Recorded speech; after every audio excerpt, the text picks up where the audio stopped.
taking our message directly to City Hall, directly to John Tory to show why we need to be still working at Exhibition Place.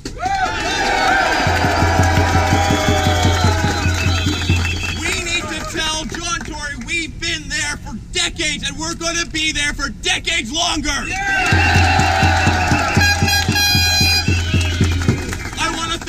All the support that we've had out here today. We've had people from unions all across the city. We've had members from the OFL and the Toronto and York Region Labour Council. So thank you for coming out and helping us with that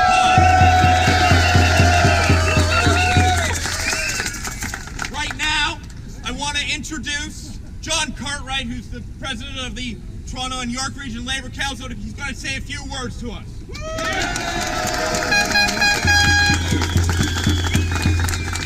Test. Okay, I was an infantry sergeant when I was young, but I don't like shouting all the time without mechanical support. So, sisters and brothers, I want to say a few things. First of all, we want to acknowledge that we are on the traditional lands of the Mississaugas of the New Credit and many First Nations people. And all the work that we do, day in and day out, to make this a great city for arts and culture is work done on those traditional lands, and we honor that legacy. Secondly, I'm speaking on behalf of 208,000 women and men that work in every sector of our economy. I'm a carpenter, construction worker by trade. All this skyline you see has been built by proud, union-skilled tradespeople. And my first interaction with IATSE was in 1969, seeing Gordon Lightfoot at Massey Hall. And I know it was IATSE members that helped make that show a reality. And that have made shows and performances and events across this city part of the tremendously important arts and culture sector that we enjoy, that we boast about as a key economic part of the city of Toronto.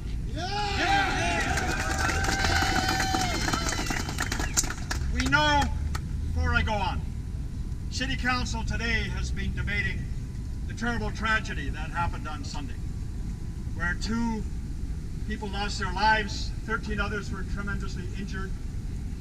We don't know all of the details yet, but we do know that our labor movement has been coming forward with solutions about dealing with gun violence and youth violence for many, many years. That when we do go into the city chambers at 2 o'clock, they will be moving back to that conversation. So if I could ask you now to join me in 1 minute's silence on behalf of those who were injured, the families, those who lost their lives on Sunday.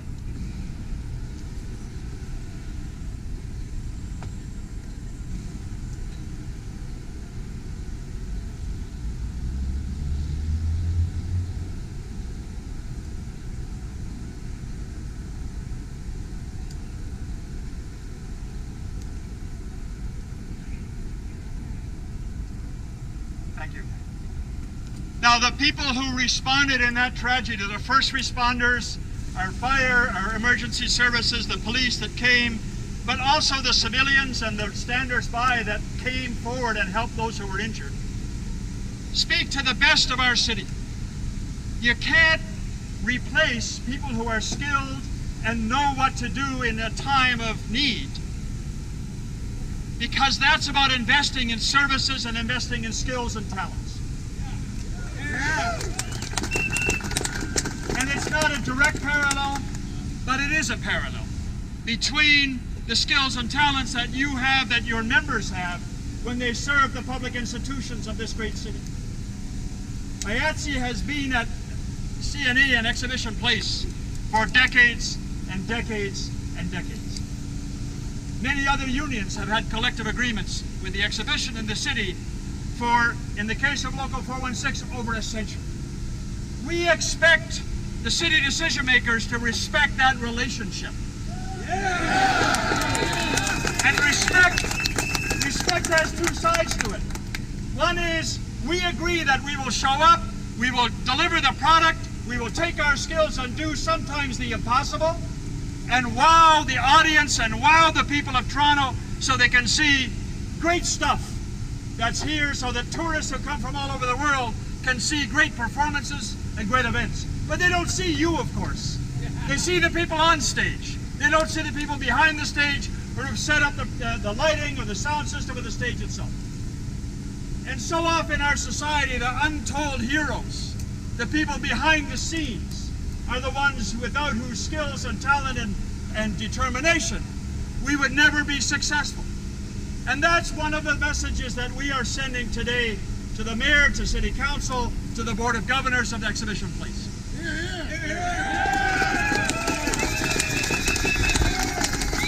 And sadly, we don't have a majority of friends on that board of governors. The chair is not somebody who is more interested in the rights of workers than he is perhaps in the influence of people with very deep pockets and big bank accounts.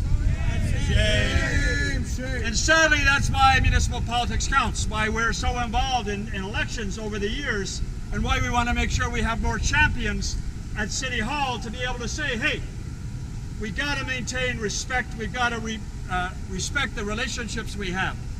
And we know that Councillor Michael Layton is bringing forward a motion today, asking City Council to direct the X to end the lockout. Asking Council to direct the CNE to end the lockout. We don't know if that motion is going to be even accepted because procedurally there are a bunch of hurdles it has to pass.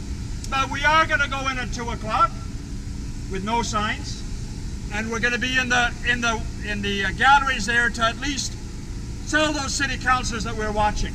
We're not going to stay for a long time. You've been asked to be here for a period of time. It will have to be a very respectful gathering, because again, the conversation right now is being about the tragedy, those deaths, and how to deal with violence. So we're not there to be rowdy, we're not there to be impetuous, but we are there to say, we are the people of Toronto. We are the people that make this city work. We are people whose skills and lifestyle should be respected.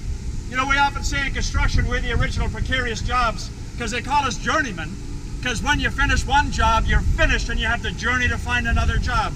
Well, the work that you do in the stage and film industry and set industry, live theater performances, is precarious work.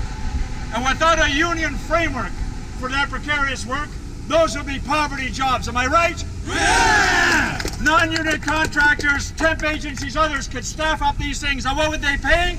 Poverty wages. What would they pay? Poverty wages. Is that what we want in Toronto? No! We want decent conditions, decent wages, be able to hold our head up in respect, have a hiring hall that takes people who are willing to do the work and put them to work with decent union standards. We say this is a proud union city. Our Labour Council has been around since 1871. That's 147 years of a journey that working people have built and built and built and supported union standards, union conditions, and yes, union skills. My sisters and brothers, I'm so proud to be here with you today. Let's take this fight. Let's win this fight. Let's get you a decent contract. Let's use our skills to build a great Toronto. Solidarity.